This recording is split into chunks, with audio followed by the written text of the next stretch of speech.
right of even abusing their rights. Pero ako po, walang problema sa kanila. Ay darating din po ang panahon that these people will be rendered useless. At wala nang maniniwala sa kanila until time will come na masasabi ng tao that they are stupid, useless people and they are simply liars. Tayo po ang ating role lang basta ayusin lang po natin ang ating pagsisilbi. Kahit ano pong sabihin nila sa atin. Tingnan po niyo yung pagmumura nila sa akin. Wala naman po akong hindi ko po nga kilala yan Kung murahin niya po ako parang kayo po narinig po ninyo lahat kung anong pinagsasabi niya. But people I think will not believe him. Dahil hindi po ako yun, yung sinasabihan niya. Maraming salamat po, Mr. Chair.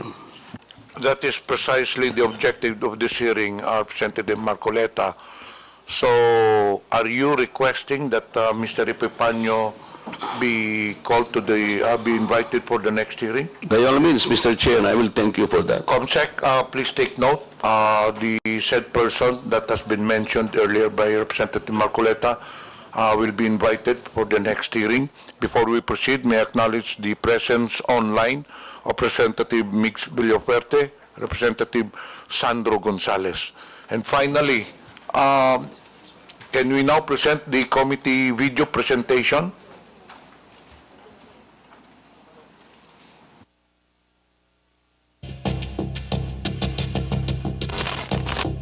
Anumang impormasyon, mabilis na maa-access sa pamamagitan ng internet at social media. Clean at komportable sa online marketplace. Trabaho ba ang kailangan mo? Marami ring online job postings. Pero ang problema, mayroong mga bad actors na nagkalat sa internet. Kung di ka maingat, mabibiktima ka ng online seller na scammer. Ang binili mong cellphone, bato pala ang laman. Bato! Mama Eden, bato! Mama Eden, bato ang laman! Nandiyan na yung pera ko, Mama Eden! Ang online job application mo, elaborate phishing scam pala para sa identity theft. At ang news na binasa at tinanonood mo ay maaaring disinformation campaign o fake news. Tingnan nyo lamang ang mga bidyong ito na nagsisirculate sa social media kung saan sinasabing ang Luzon kasama ang Palawan ay dati umanong teritoryo ng China. At natatandaan nyo pa ba ang mga celebrity death hoax na ito? Patay na raw si Chris Aquino, si Kuya Kim, si Gary Valenciano, si Doc Willie Ong at si Jaime Fabregas. At maging ang death hoax ni Celine Dion, kumalat rin sa ating mga social media feed. Marami pang ibang example niyan. Pero ang pinakamabigat ay maraming disinformation campaign na layuning guluhin ang ating lipunan.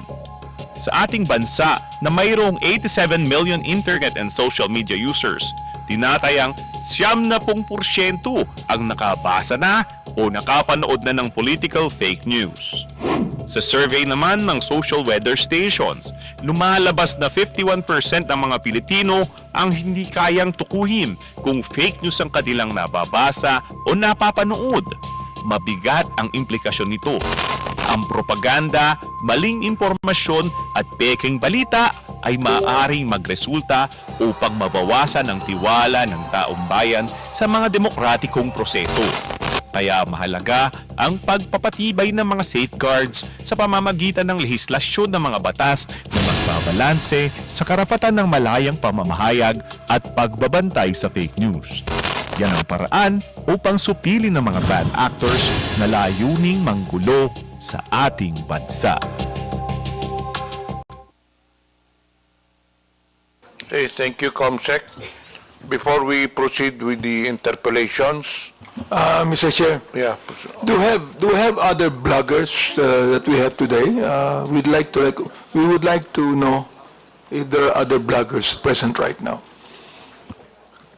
Comsec, can you read again the vloggers present and those who are absent?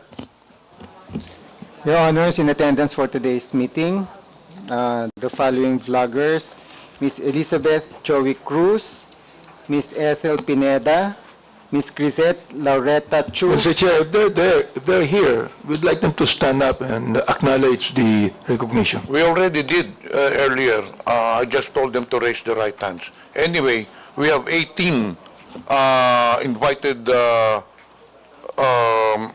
social media personalities or quote-unquote bloggers, and I don't know how many are present. But anyway, we'll now proceed with the, can you read again the the bloggers present? Ms. Elizabeth Joey Cruz, Ms. Ethel Pineda, Ms. Crisette Loretta Chu, Mr. Mark Anthony Lopez, Ms. Mary Jane Kiambao Reyes, Dr. Richard Tesoro Mata, Attorney Trixie Cruz Angeles, and Mr. Mark Louis Gamboa. So there are at least about 7 to 8 out of 18 social media personalities present. Mr. Chair, some of these bloggers have their lawyers with them. So I'd like to find out if these lawyers would be allowed Yes, to I speak. think former Secretary Silvestro Bello is standing as lawyer for the social media personalities, correct? Yes, yes, Your Honor. I would like to confirm that we represent Ms. Crisette Chu as our client, and the other bloggers and who are here present and who have their own counsel, but we collaborate with the third counsel, Your Honor. Thank you. Representative Paduano. Mr. Chairman, can we ask Attorney Bello? Sir, can you mention all the names that you represent as counsel? Kasi po, for the information of everyone, si Attorney Bello po has already entered his appearance during the previous hearing, where in fact he was allowed to speak for on behalf of the clients during that hearing. Now, just to reiterate, Attorney, Sec, paki-mention po kasi we have invited at least 18 bloggers, and present as of today is only 7 or 8 mentioned by the COMSEC. So who are those bloggers being represented as counsel by former Secretary Bello? Yes, Your Honor. As I stated earlier, we represent Ms. Crisette Chu. And in addition, Your Honor, as collaborating counsel, we have the following bloggers, Your Honor. Ms. Mary Jane Reyes, Ms. Trixie Angeles, Ms. Joy Cruz, Ms. Aaron Peña, Mr. Ahmed Paglinawan, Ms. Ethel Pineda Garcia. That's all, Your Honor. Mr. Chair, how many of them are present? Can you count, COMSEC, ilan ang social media personalities na present in your record? Out of 18. Correct. My estimate was 8. Representative Paduano. Thank you, Chairman. Anyway, out of the 8 mentioned by former Secretary Attorney Bello, ilan po yung nandito ngayon? 8. No, the client being represented by Attorney Bello. And they are 7, Your Honor. Present 7 this morning. present today. Yes, together with our client, Ms. Crisette Chu. And those absent today, out of 8 ata yung, you mentioned 8 names?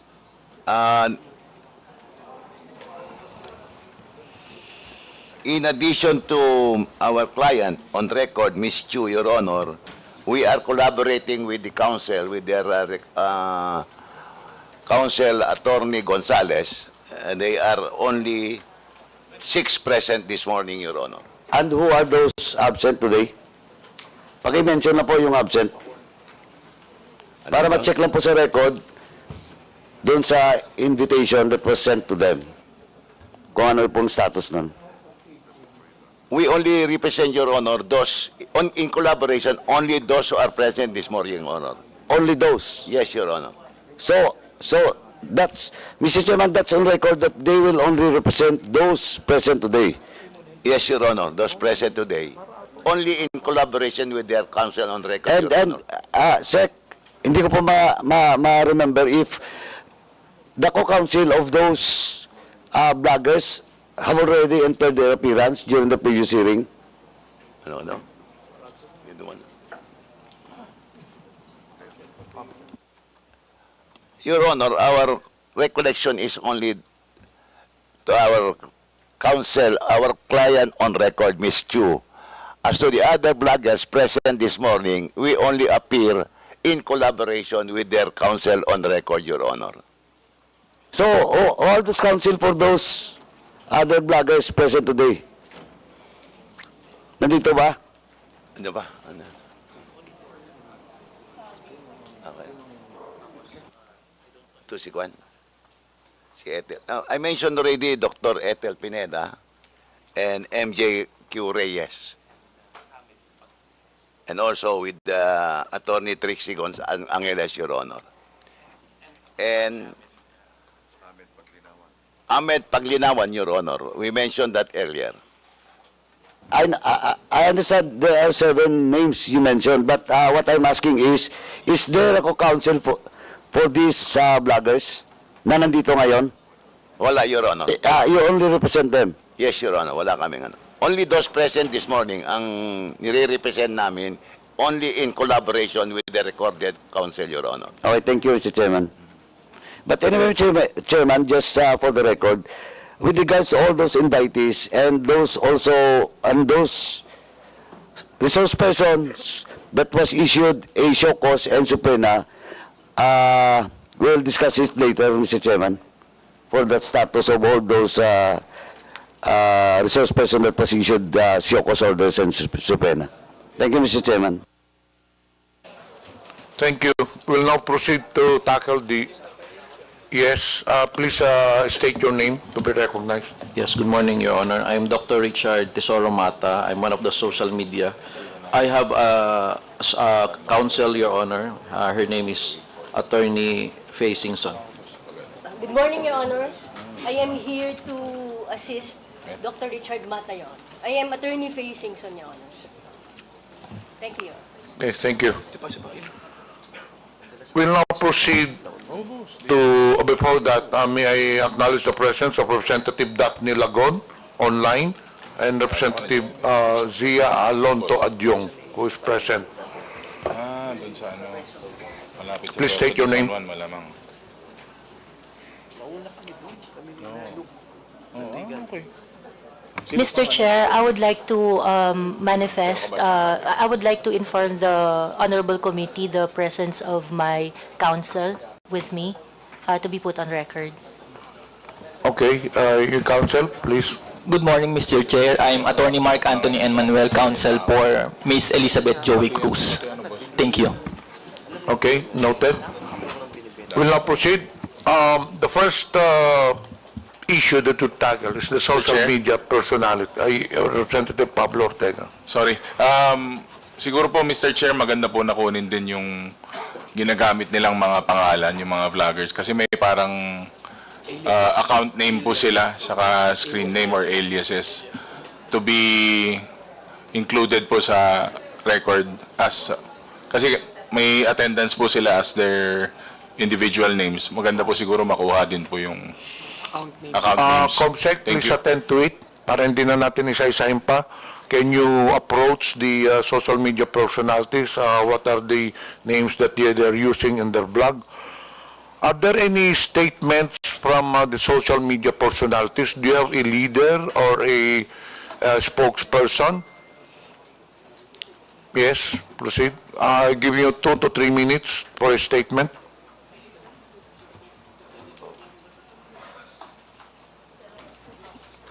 Good morning, Mr. Chair and Your Honor.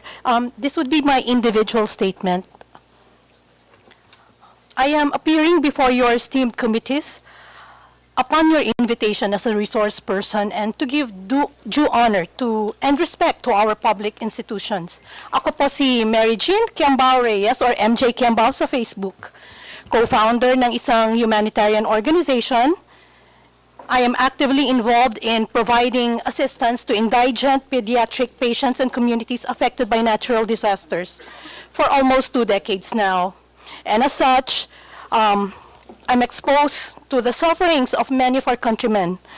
Dahilan kung bakit ho masidhi ang aking layunin na labanan ang korupsyon na siyang nagdudulot ng masidhing paghihirap. Nauunawaan ko na ako po ay ipinatawag sa hearing na ito bilang isang resource person ukol sa usaping fake news. Dahil sa mga nagkalat na balita ngayon kung saan labis na nadudungisan na ang aking pangalan at nadidikit sa mga salitang fake news purveyor, pogo bloggers, China paid, narco blogger, nadudungisan ang pangalang pinakaiingatan at ko at ng aking mga magulang, kaya nais ko lamang po sanang linawin ang mga sumusunod. Bagamat walang masama sa pagiging isang blogger, I cannot really categorize myself as such. Ako po ay isang karaniwang Pilipino lamang na nagsusulong ng good governance at free speech mula pa noon bago pa man lumaganap ang paggamit ng social media. Hindi po ako pro or anti-Marcos or Duterte or any other politician. Ako po ay pro-good governance. Sumusuporta po ako sa bawat pinuno at bawat Pilipinong nagtataguyod ng maayos at malinis na pamamahala at malayang pamamahayag at pagpuna. Hindi po ako taga-balita. I am not a journalist. I only react and opine to news and current events online.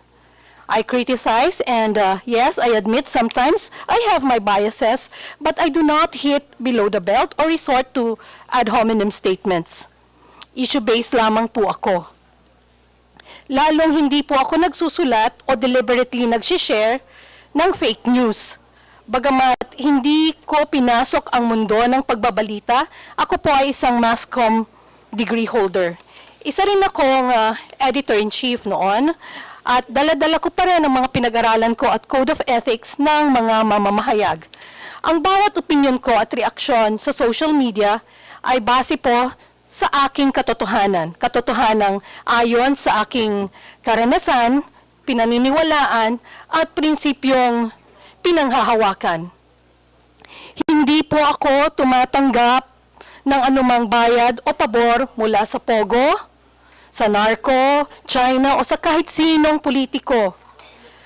I have always been against all forms of gambling and illegal drugs. Kabilin-bilinan po ng aking mga magulang, magdildil ka na ng asin. Huwag ka lang magnakaw at huwag mong ipagbibili ang iyong dangal. Nag-aral po ako ang maigi at kumayod ng husto para maitaguyod ko ang aking pamilya at ang aking sarili sa marangal na paraan. Kaya masakit po na madikit sa mga ganong salita na yung mga fake news purveyor at narco-bloggers. Ngayon naman sa usaping China at West Philippine Sea, I do not claim expertise on this matter. Ang sa akin lamang bilang isang Pilipino, marapat lang na protektahan natin ang bawat isla ng ating bansa sa legal at mapayapang pamamaraan.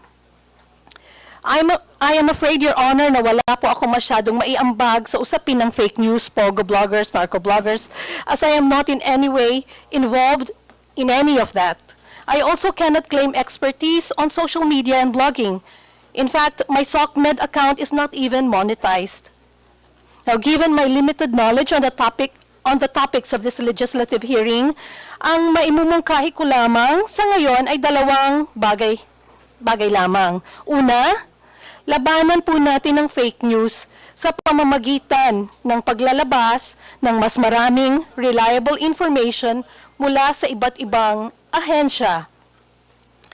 Pangalawa, and more importantly, paigtingin po natin ang edukasyon ng bansa.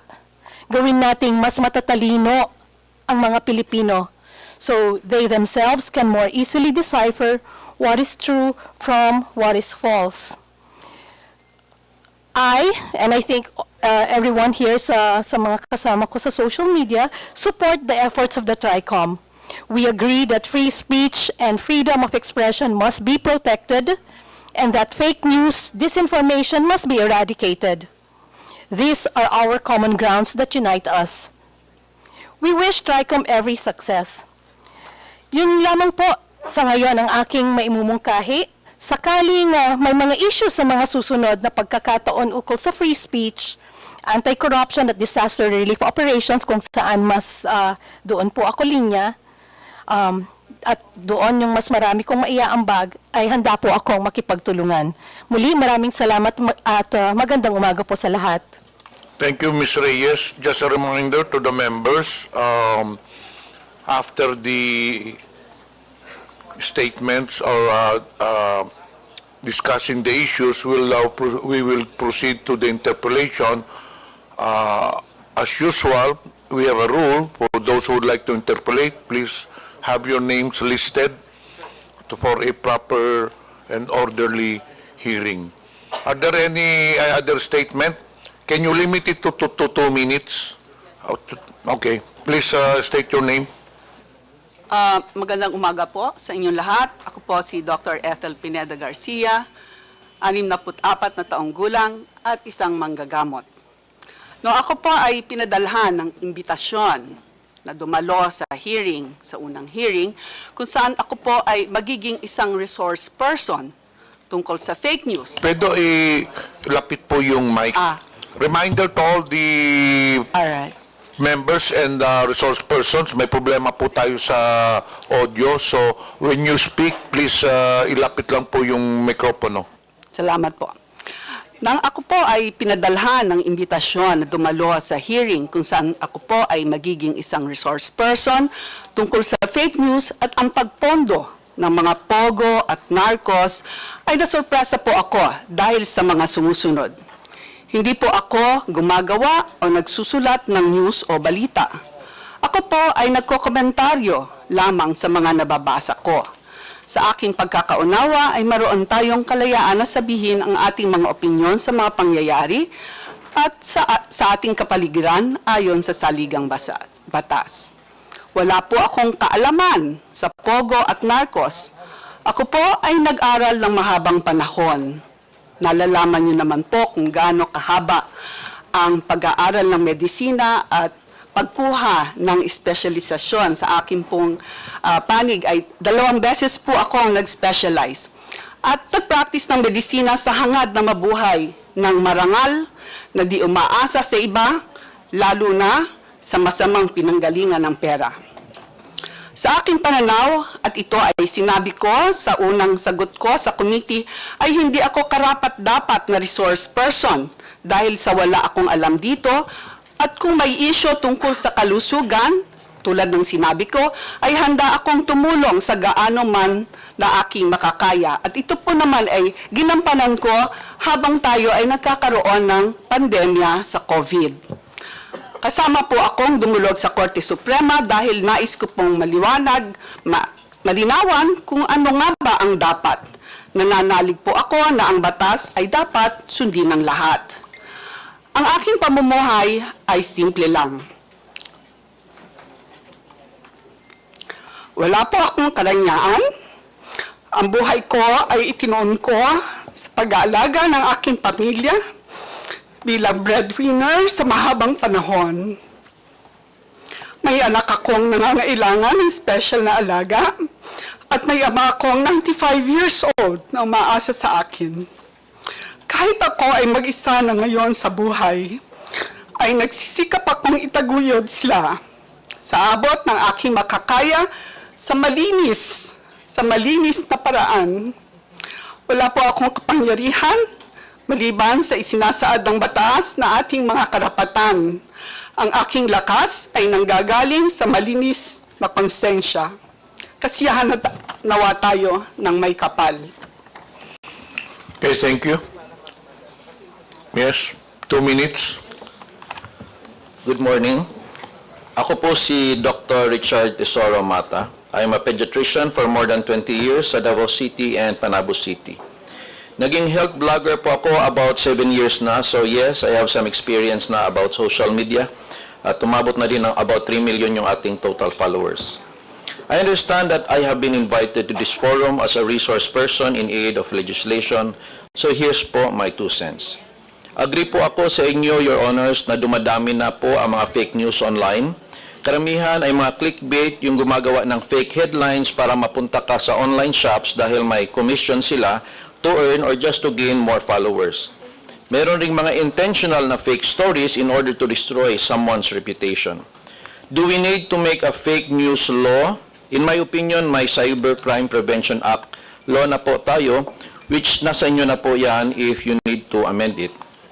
Noong March of 2024, isang former senator na married to a celebrity ay nag-file ng cyber libel sa isang YouTuber dahil sa mga malicious and fake stories about them. Based on that law, cyber libel is defined as the act of defaming or making false statements about someone online through computer system or similar means. So I do believe that the law is already there and functioning as it is.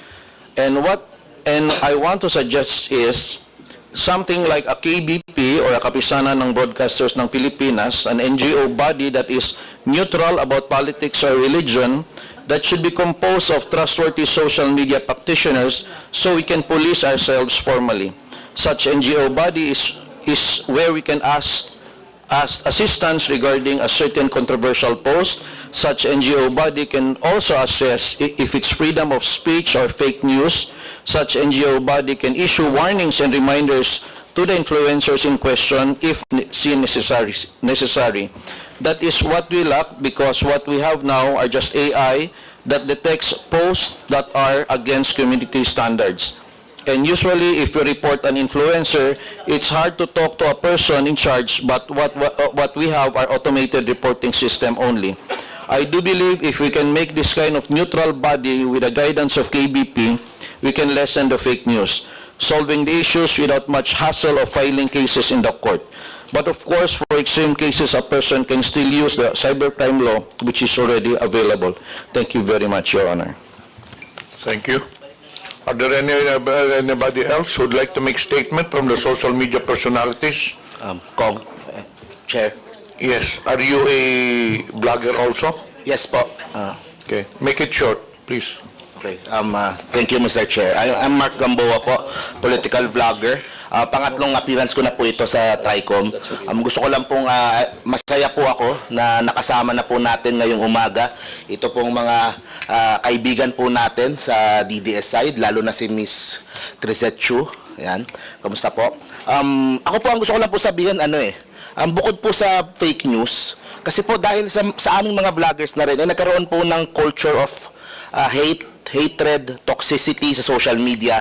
So para sa akin, maganda po yung pagtitipon na ito, na nagkakasama-sama po lahat, para po mapag-usapan po yan at makita po ng publiko naman na pwede namang magkaiba ng politika kaming mga vloggers, pero at the same time, pwedeng may respeto pa rin sa isa't isa. And also, kasi po nasanay na po ang mga kababayan po natin sa kultura na porket online, kung ano-ano po yung sasabihin doon po sa mga personalidad o sa mga tao, mga masasakit na salita. Ang maganda nga po dito, nandito po tayo ngayon, nandito yung mga vloggers from different political camps. Kung meron silang gustong sabihin sa mga, for example, kay General Torre dito, pwede po nilang sabihin harapan po. Hindi po yung sa social media lang, at pwede po nilang face-to-face po sabihin. Kasi po minsan po, ang nangyayari po dahil social media, sa pagka-toxic po, doon na po, kumaga mas tumatapang po yung mga kababayan po natin na hindi naman kayang sabihin face-to-face. So, yun lang naman po. Thank you po, Mr. Chair. Okay, we'll now proceed with the social media platforms. We have here the representative from TikTok, Ms. Pichi Paderna. Good morning, Mr. Chair. You now have the floor. Mr. Chair, we actually have a video that we'd like to share with the Honorable Committee. We'd like to request the committee secretary to play the video, please.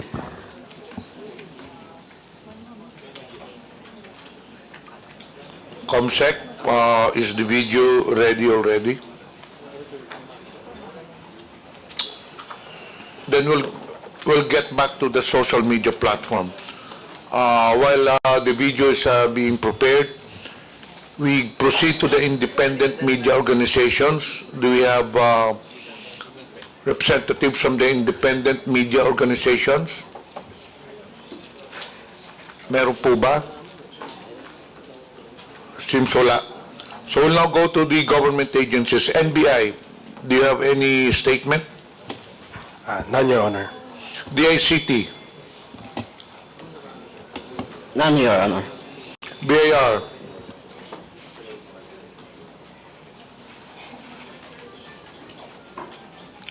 AMLA, PNP, General Torre, the flavor of the month of TikTok. None, Your Honor, sir. To the COMELEC, None, Your Honor. Thank you po. and of course to the PCO, do you have any statement? Sir, I would like to make a statement.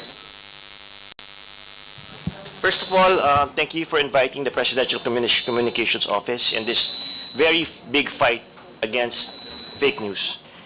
The Presidential Communications Office is pleased to speak at the Joint Committee hearing the Committee on Public Order and Safety, Information and Communications Technology and Public Information. The issue of fake news, illegal gambling, deep fakes, pornography, hate speech is the biggest fight right now of our generation. It destroys the very fabric of our society, and we have to protect our children not only of fake news, but all these bad things that we see in this technology platform that we have. But more on the vloggers, we should concentrate a regulation on the platforms. The platforms like Meta, TikTok, YouTube are foreign platforms. They do not have a base here. When you complain for these posts that we can take down, it takes a long time. So we have to focus on the platforms, first of all, to self-regulate them. If you want self-regulation, or maybe come up with an operational system between the PCO, DOJ, and the DICT to identify these fake posts, to identify fake information. You see, what's happening to us is we are being divided online. It's very polarized. And yet, it's Filipinos and Filipinos fighting each other. It is not good for our country to see our countrymen being divided by hate speech, by pornography, that's very easily accessed by our generation. You know, I was talking to the West Philippine Sea earlier about communicating the West Philippine Sea issue to our countrymen. I said, never again that the Philippines will lose any part of our country, just like what happened in Sabah. In the Sabah issue in the 1960s, if you look at it, Sabah was owned by the Royal Sultanate of Sulu for a long time. The Malaysians were paying rent to the Philippines. We tried to get it and claim it as our own. But what did the Malaysians do to us? They pitted Filipinos against Filipinos.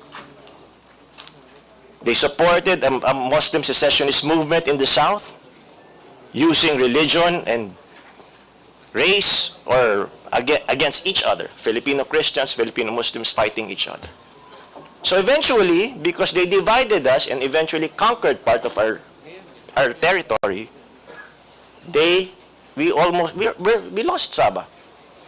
And imagine if Sabah is like as rich as Mindanao, even probably richer than Mindanao. The Petronas Towers were built because of the minerals and properties of Sabah. It's happening again.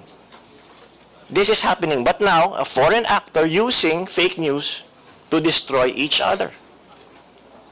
So what we want on the PCO side, we urge Congress to join our digital crusade against combating fake news by strengthening our laws, such as the Cybercrime Prevention Act, and introducing internationally accepted policies and standards for content moderation on social media.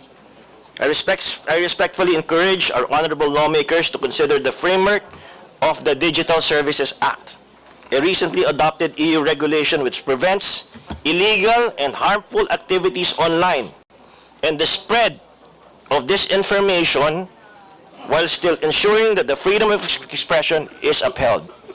The danger right now, sir, the greater danger right now, aside from fake news, is deep fake, wherein you put a person's face on another person. There were several complaints raised with the PCO that said, "Sir, tignan mo naman, may mga known personalities recruiting on advertising, mga scams. Yung mga OFW natin, nai-scam. Dahil nakalagay yung boses ng isang kilalang personality or isang kilalang negosyante. Pero hindi naman totoo yun. Imagine if you put the head of the COMELEC commissioner doon na ang nagsasabi, akala mo deepfake din. It is a national security concern that we really have to fight, not against each other, but collectively, we fight together. We fight as one. Because, you know, the fight against fake news should be prioritized. We said before, right, it was the fight against illegal drugs. But in this generation, the fight against fake news, deep fakes, they bring so many social media ills. Look, we now live in two worlds, the cyber world and the real world. The children right now spend more time on the cyber world. And if you give them constant disinformation, if you give them constant lies and negative news, what will happen to the next generation of Filipinos? We will forever be divided, just like what's happening in the United States. It's now happening in our country. It's so hard now to reach out to the yellows, to the greens, to the reds, or wherever political camp you belong to. What we need to do is to unite.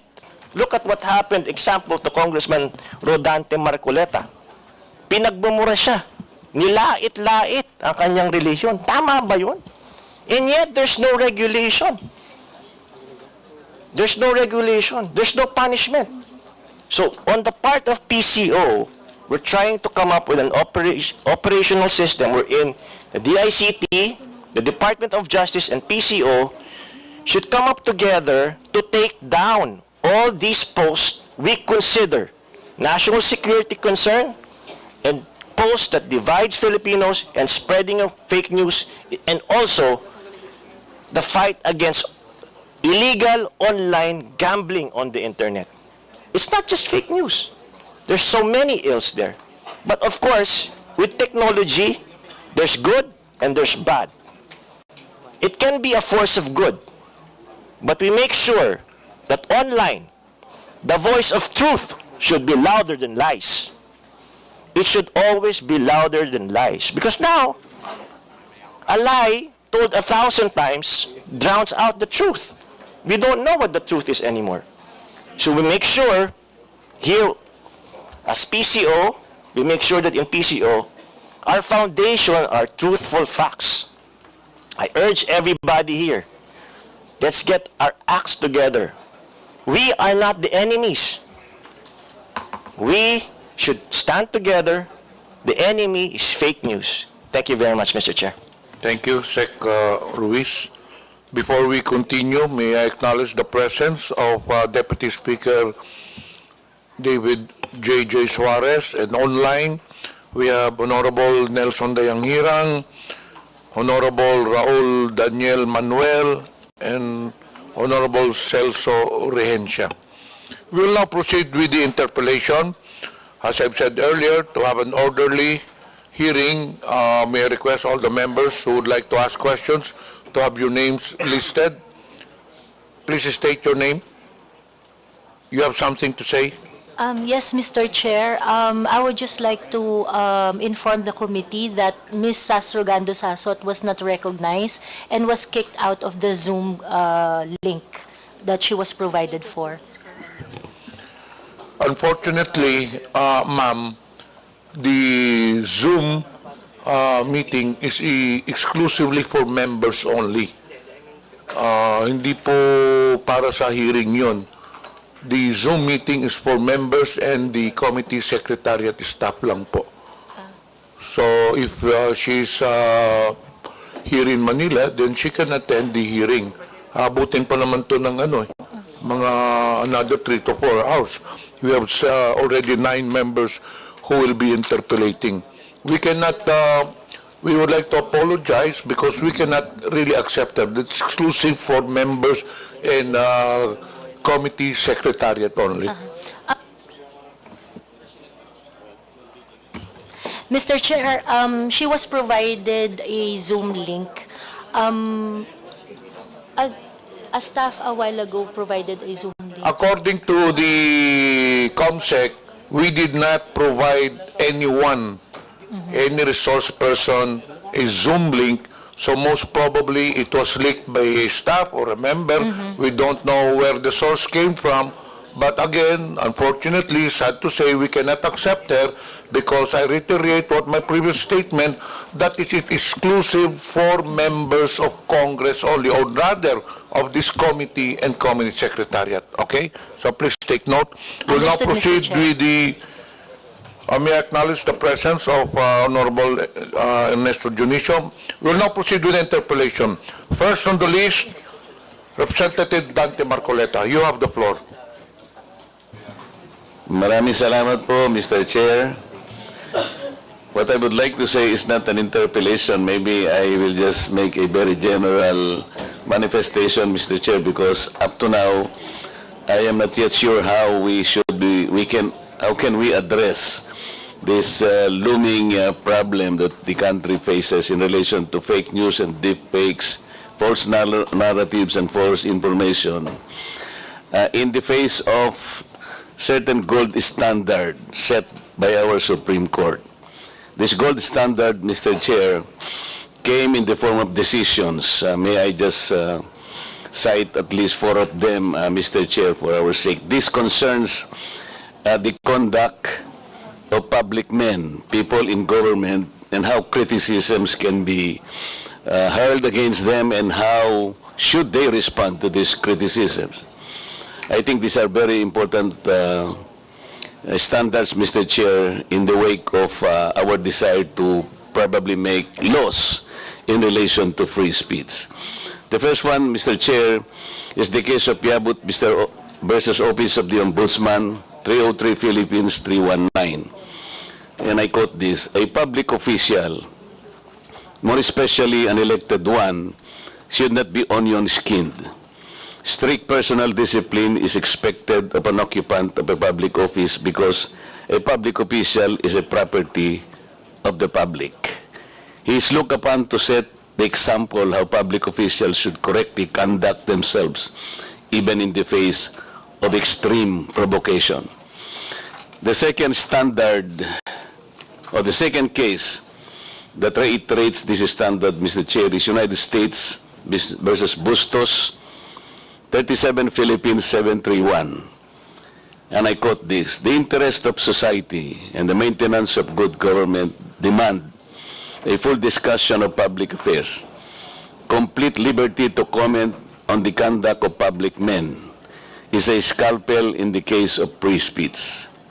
The sharp incision of its probe relieves the abscesses of officialdom. Men in public life may suffer under a hostile and unjust accusation. The wound can be assuaged with the balm of clear conscience.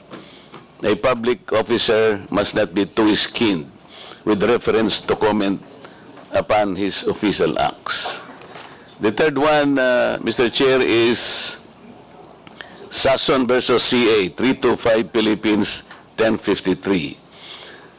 On this point, the rule is that defamatory remarks and comments on the conduct of acts of public officers which are related to the discharge of their official duties will not constitute libel if the defendant proves the truth of the imputation. And the last one, Mr. Chair, is De Leon versus People 776 Philippines 701. And I quote this: while petitioners' declarations may be offensive, they are not actionable by themselves.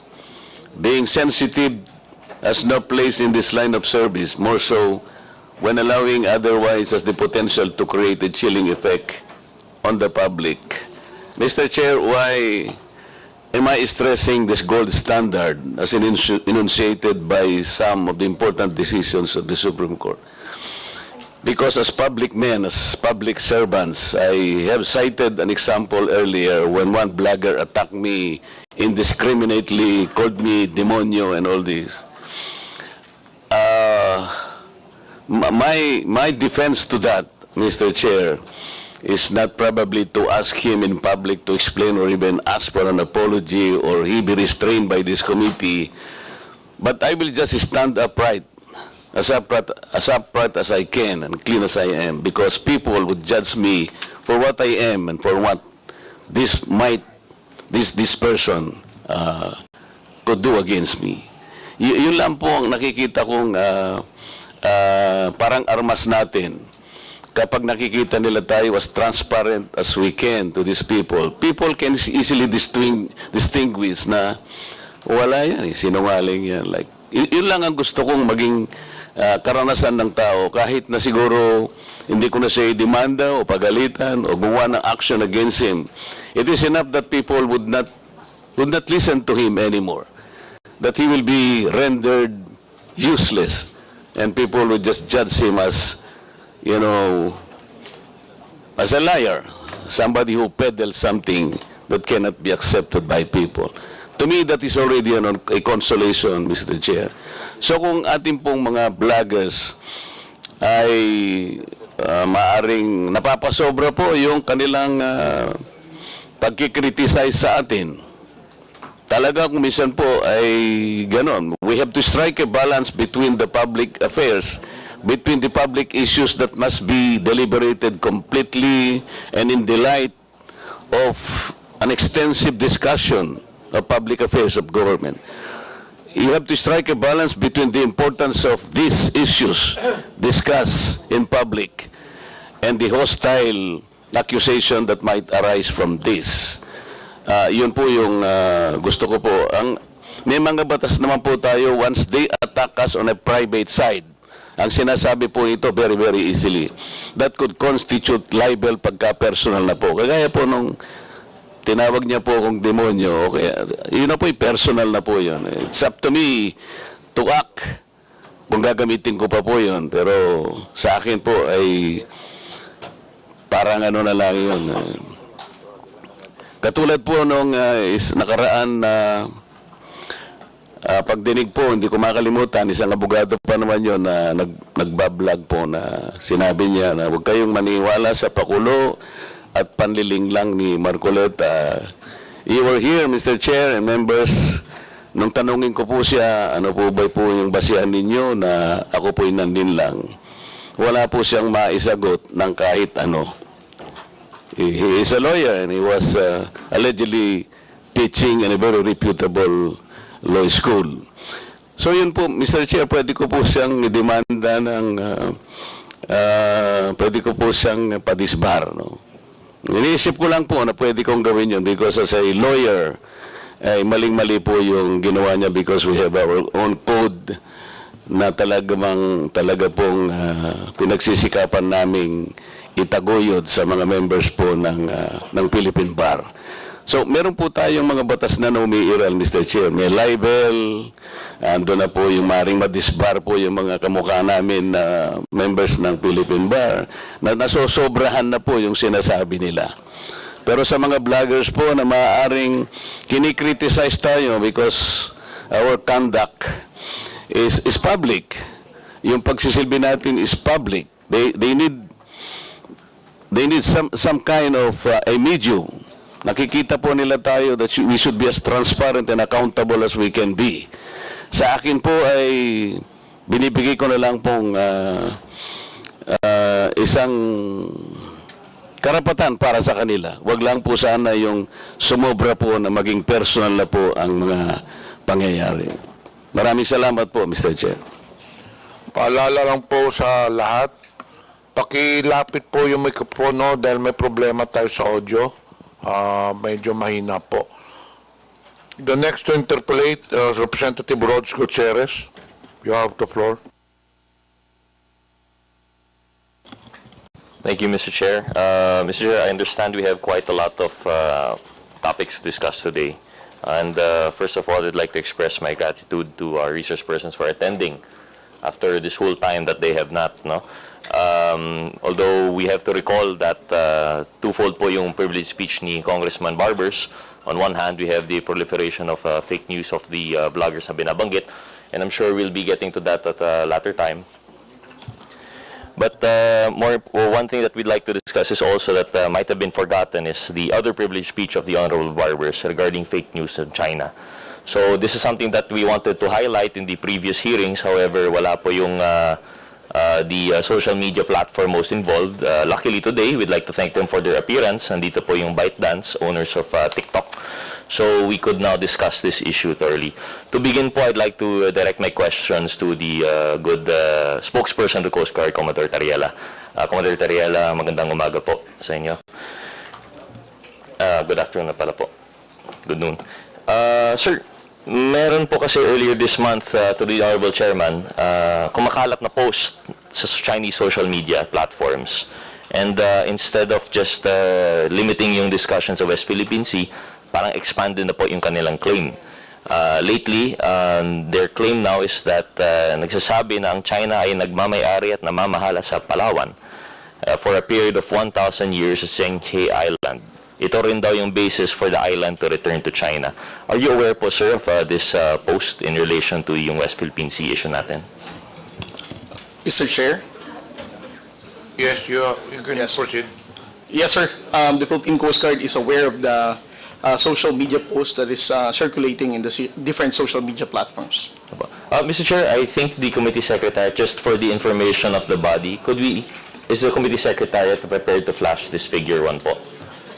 Para lang makita natin. Let's not give it dignity. We will not play the video. But just to have, para may idea lang po ang ating mga mamamayan kung ano po yung itsura nitong post. Ito po yon. Is this the same post that you're referring to, Commodore Tariela? Yes, sir. Okay. So, Mr. Chair, with your permission, I wish to bring attention to this honorable committee these screenshots showing an individual defending China's false claims over Palawan online.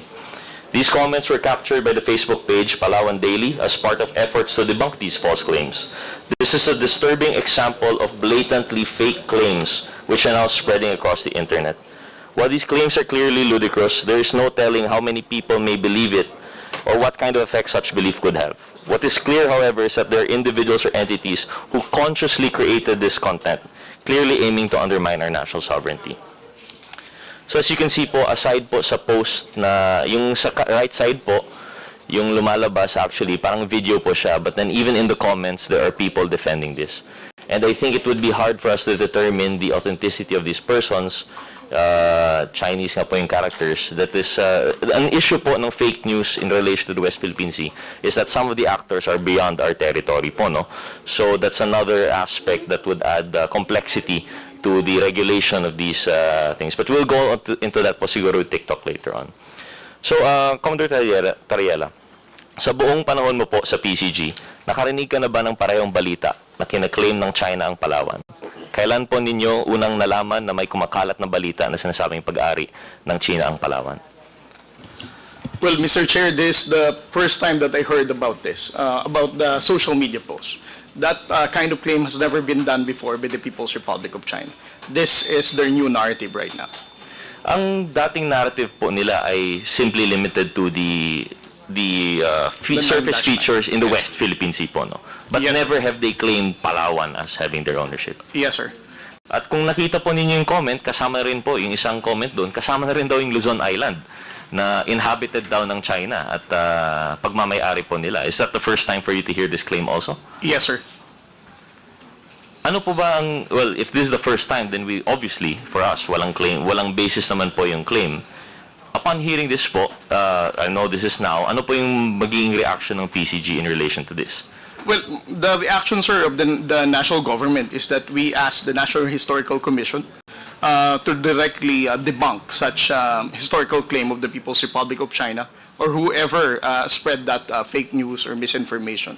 The position of the Philippine government is saying that Palawan and the entire island of Luzon has long been part of the Philippine archipelago. So, ang usual response po natin is to fight it with information, proper information naman po. Yes, sir. But that does not take away the fact na this would be circulating pa rin online, sir, no? Yes, sir. Ang PCG po ba ay active in requesting for takedown of such information sa social media platforms? In this case, for example, TikTok. Yes, sir. In coordination with the Philippine Information Agency, sir. Sir, can you please give us an idea po kung ano yung proseso po ng PCG in relation to? Kasi the way that I see it, although lahat po tayo ay biktima nito, the agency most involved would be the PCG po, no? Kayo rin ang, parang ito ay attack sa inyo because this would be your area of responsibility. Ano po yung process po ninyo when trying to debunk these claims po? Well, especially if it concerns our operations, sir, that clearly countering our factual narrative. We relay our concern to the Philippine Information Agency, the PIA, which is also under the PCO. And since PIA has established connection with Meta, that's the only time that we can wait for any response, whether it will be taken down or we have to wait for, or we have to provide for additional information to be taken down by Meta, sir. Commodore Tariela, through the Honorable Chairman, meron po ba kayong opisina na task para ma-monitor mga online activities or information, lalo na nagmumula sa China? Right now, sir, the Commander of the Philippine Coast Guard, Admiral Ronnie Hilgavan. Originally, sir, my designation is the spokesperson of the Coast Guard for the West Philippine Sea. My office was only Philippine Coast Guard West Philippine Sea Transparency Office. But it has already upgraded to Philippine Coast Guard West Philippine Sea Transparency Group.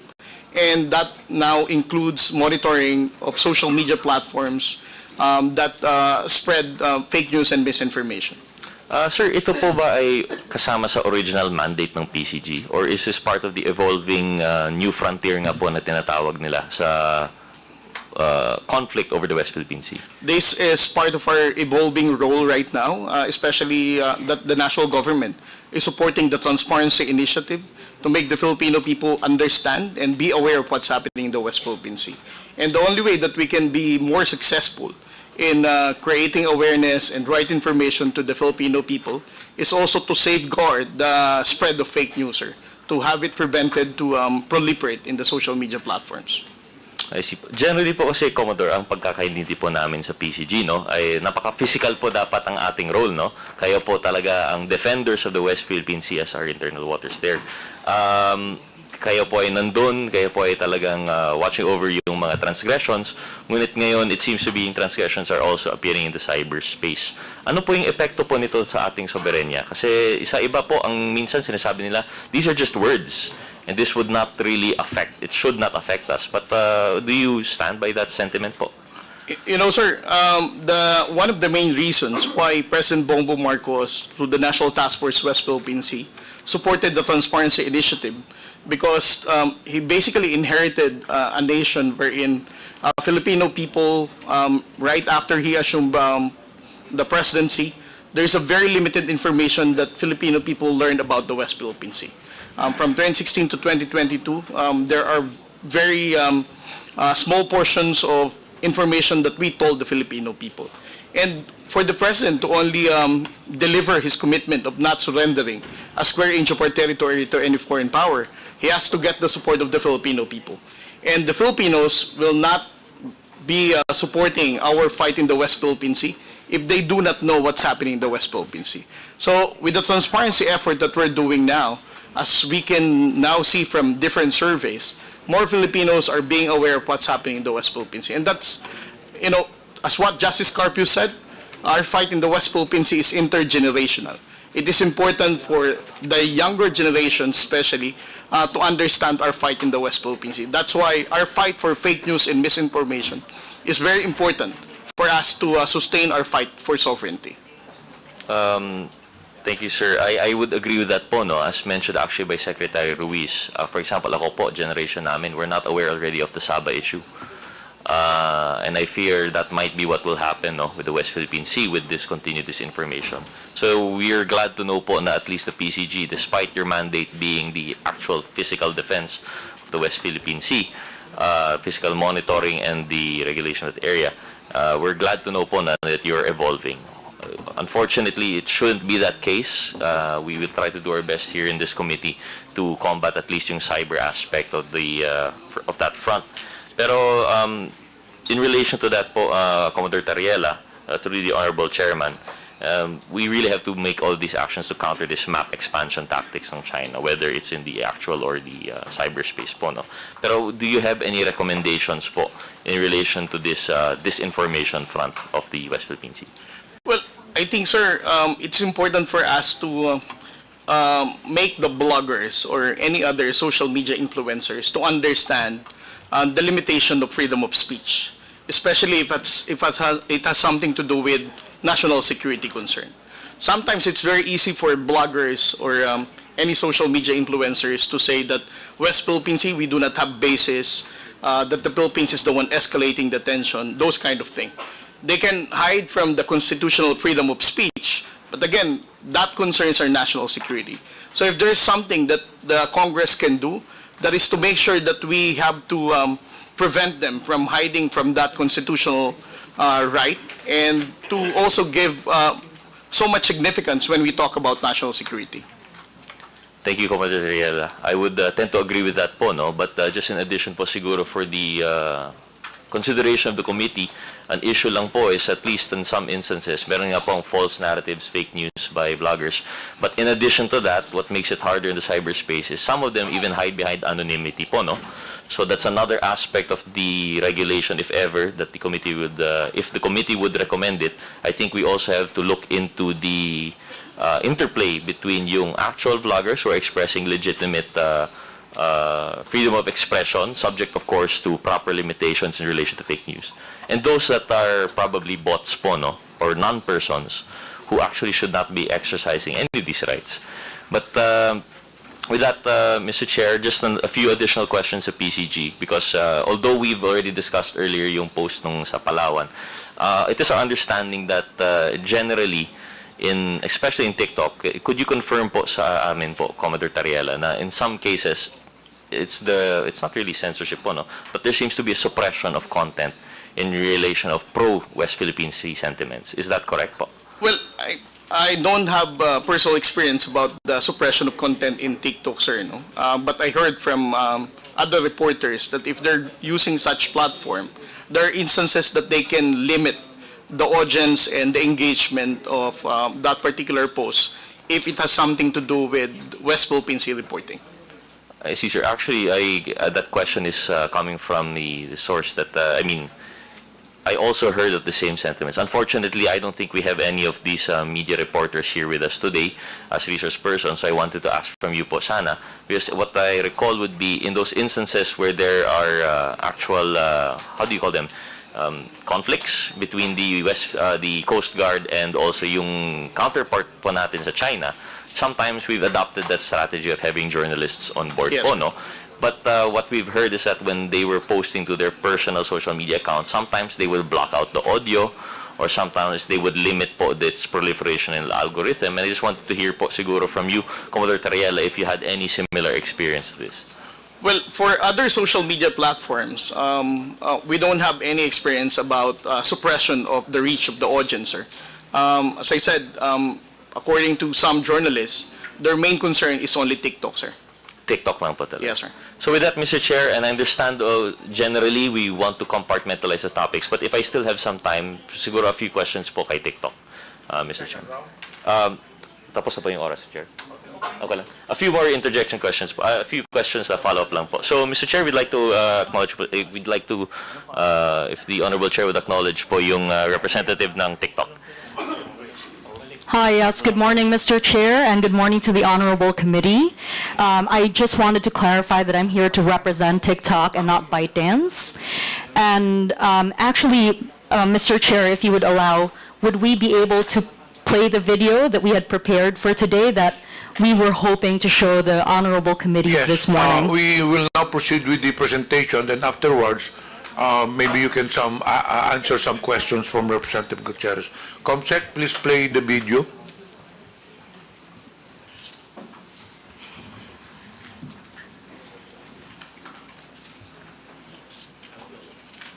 May audio po. May audio po yan.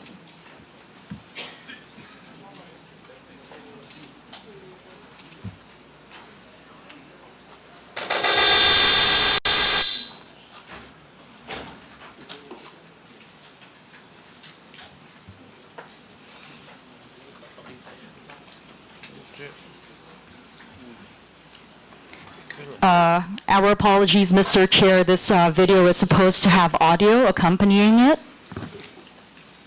But if we have limited time, we're happy to take the questions of the Honorable Congressman. This is what we will do. We will get back to it later. Medyo ayusin lang nila. So you can now proceed with the questions, Representative Gutierrez. Thank you very much, Mr. Chair. So, Mr. Chair, questions directed at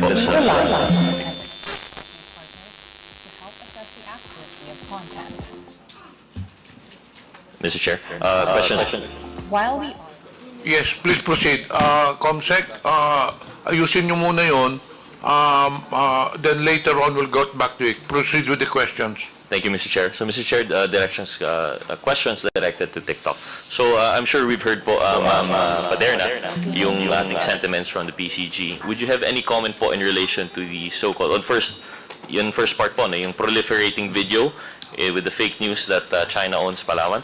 And then the second point would be on the alleged suppression of journalist postings regarding the West Philippine Sea.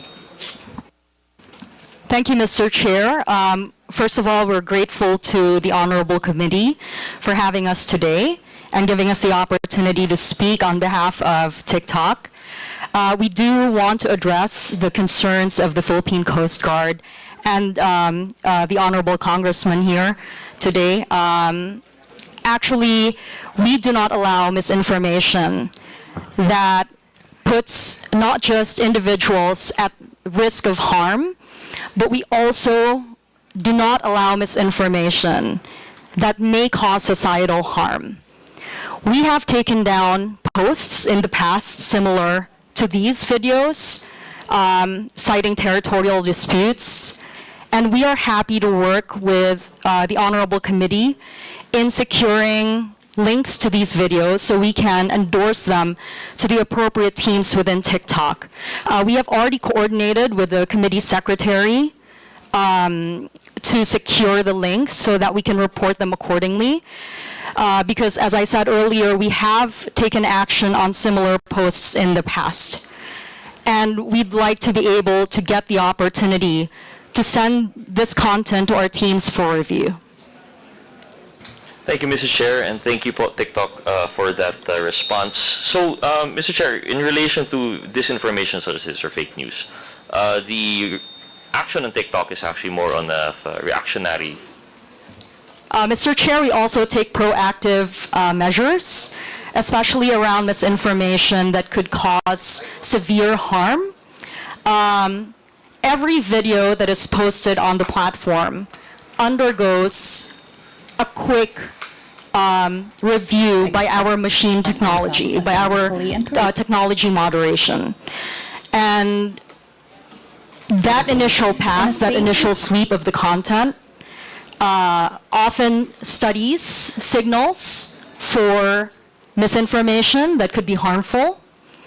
Now, we also rely on our independent fact checkers who make an assessment on the accuracy of the information on the platform on certain kinds of content. And we also rely on community reports. So user reports also assist us in spotting misinformation that violate our community guidelines. Thank you. Mr. Chair, sorry, let me just clarify po. No? While I understand that there would be these measures, for example, that you've mentioned, these community moderators, and the review upon posting, this would be actually after the fact that the video is posted, correct? That's, Mr. Chair, incorrect, actually. Before a video is posted, if you notice, if anybody is familiar with the way that TikTok works, when you post a video, there's a processing time. That processing time is actually the period when the video undergoes technology moderation. Okay, so there's how much uptime would that be usually? I'm not familiar with the TikTok.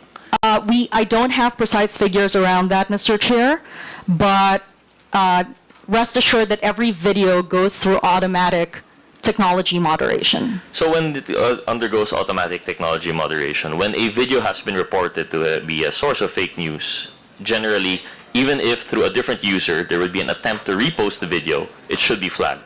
Yes, sir. Let me get back to you on that, Mr. Chair, actually.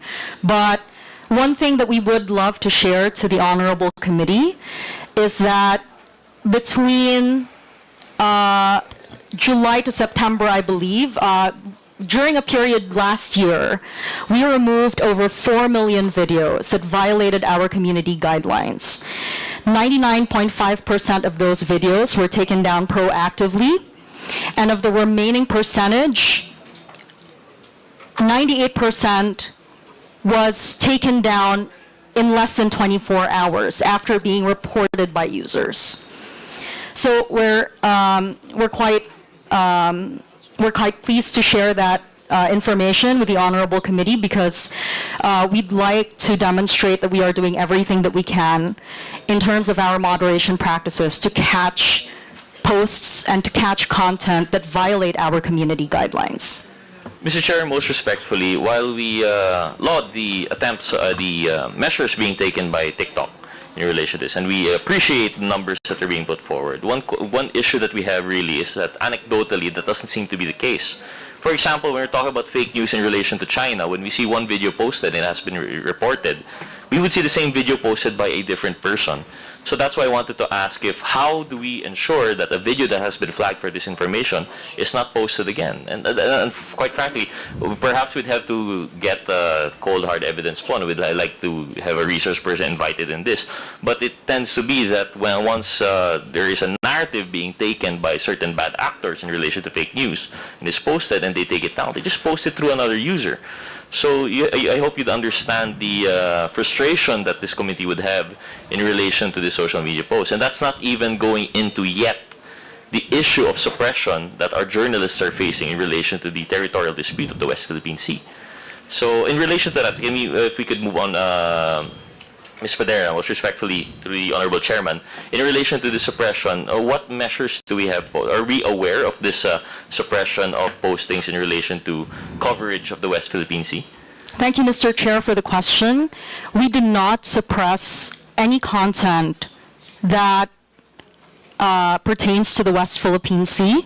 We welcome the diversity of political expression, and what we can share is that if a video is muted, there is a possibility that the content may have committed a violation of our guidelines, specifically perhaps around intellectual property.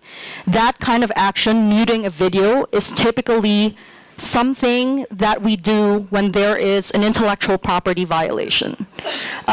So we want to reassure the Honorable Committee that we do not silence voices that advocate for greater awareness on West Philippine Sea issues.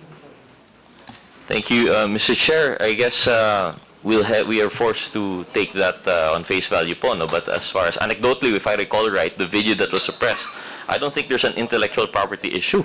That was a coverage of yung journalist po having an altercation with yung counterparts sa China. Walang music naman na nagpa-play doon. In fact, nagmumurahan pa po sila.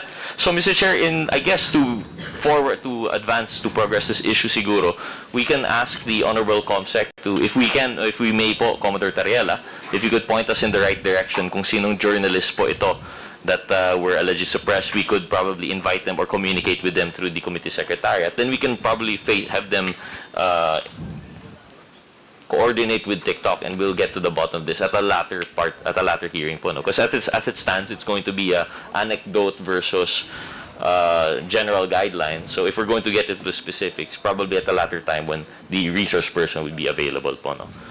Yes, Mr. Chair, and if I may, we're also happy to engage these personalities, these individuals from the press, to understand their experience. Our technology moderation is very sensitive around audio. And so even though two people might be speaking and just speaking, our moderation technology is able to pick up signals of background audio. And as I emphasized earlier, often when a video is muted, it's not because of the content. If content violates our guidelines, we take them down. If content violates intellectual property rights, quite frequently, the action that is taken is to mute the audio. So we want to reassure the Honorable Committee of that. Thank you, Mr. Chair. So I guess we'll have to leave that to the discussion at a later time when we have the resource persons available. So, Mr. Chair, I understand my time is up. I had more questions for TikTok, but I'll probably reserve it for the second round. With that, Mr. Chair, I yield the floor. Thank you very much, Mr. Chairman. Thank you. Secretary Ruiz has a previous engagement, so this committee has decided that he will be excused. Anyway, Jose Castro will be here to attend. Thank you for your presence, Secretary Ruiz. Thank you very much, Mr. Chair. Before we continue, may I acknowledge the presence online, Representative Jonathan Flores, Representative Ambrosio Cruz, and we have some social media personalities who arrived also, or present rather. Mr. Ramon Gerardo San Luis, are you here? Mr. Manuel Mata Jr. Do we have now the presentation, Comsec? Okay na ba? Hindi pa. Okay, please proceed with the presentation. At TikTok, we encourage our users to express themselves authentically and creatively in a safe and positive environment. We have a dedicated global trust and safety team that works alongside innovative technology to keep our platform safe and welcoming. From July to October 2024, we removed 4.5 million videos. 99.7% were proactively removed, and 98% were removed within 24 hours. While we welcome the respectful expression of different viewpoints, we do not allow misinformation that may cause significant harm to individuals or society, regardless of intent. We rely on independent fact-checking partners to help assess the accuracy of content. In the Philippines, we partner with Agence France Presse. While we are a global company, we partner with local stakeholders to understand cultural norms and local contexts. For the 2025 Philippine midterm elections, we partnered with COMELEC, NAMFREL, and LENTE to launch the Philippine Election Center, which provides Filipinos with verified election-related information. We regularly meet with civil society organizations, safety experts, and members of the academe to help inform our approach to keep our community safe. We also host media, members of the academe, and government officials at our Transparency and Accountability Center in Singapore. Meanwhile, we launched our Think Twice digital literacy campaign last February to encourage users to think twice before posting and sharing. Our Think Twice videos have already garnered millions of views across all social platforms. We empower our users to take control of their experience on TikTok, including using our comment care and reporting tools. Keeping TikTok safe is a collaborative effort, and we remain committed to working with the government, civil society organizations, members of the academe, and local experts to continue to keep our platform safe.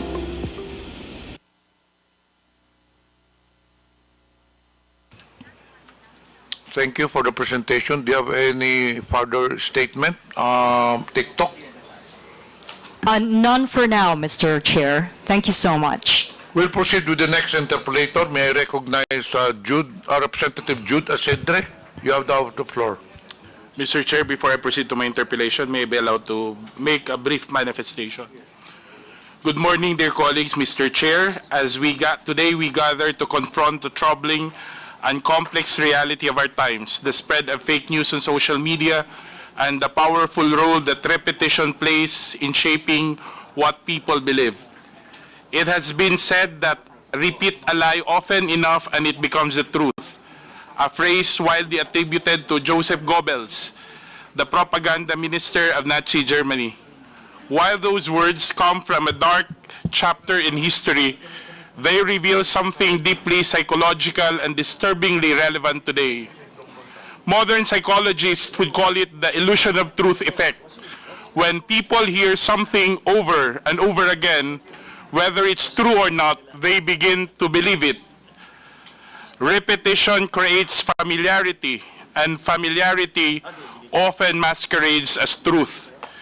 In today's digital world, this effect is supercharged.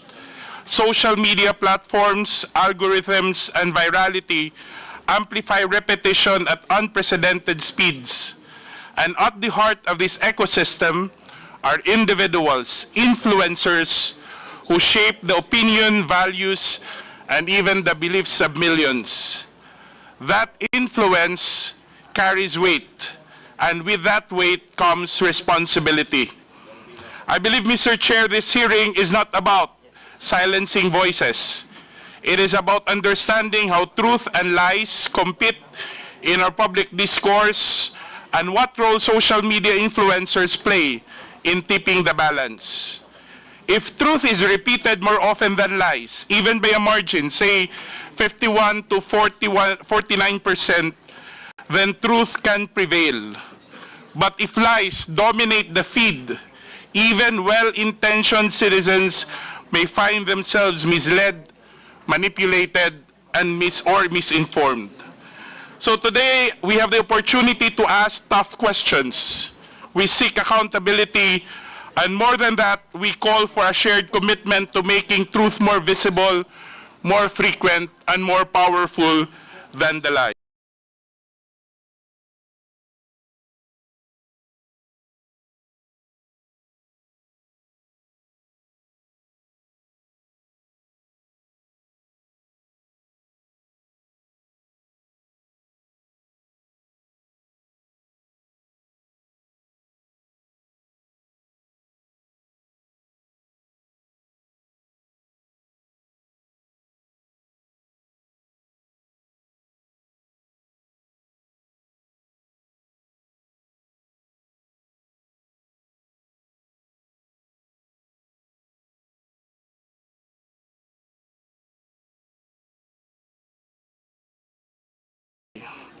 Mr. Chair, let me begin.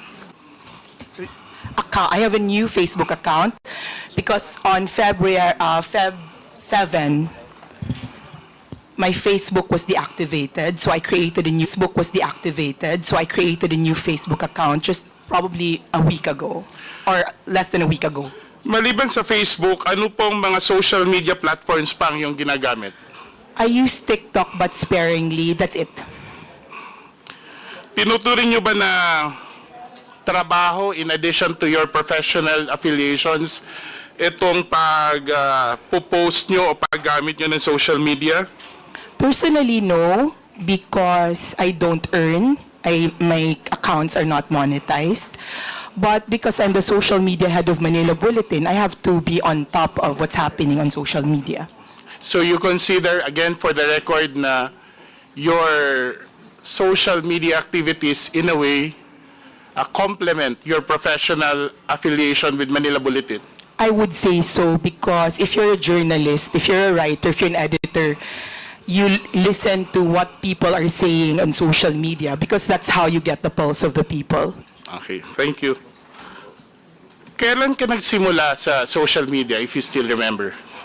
I'm sorry, I don't remember. Probably as soon as Facebook was created, I think maybe a year or two after I had an account. I don't remember exactly when. So how do you decide on choosing your topics for your content? My personal content? Yes, for your personal account. I don't decide. Facebook has a what's on your mind field, and what's on my mind in that moment is what I write about. So you would say that all this are simply random, spontaneous thoughts that you have over? Yes. So, do you consider yourself, tinuturing mo ba sarili mo na influencer in addition to your professional role as a journalist?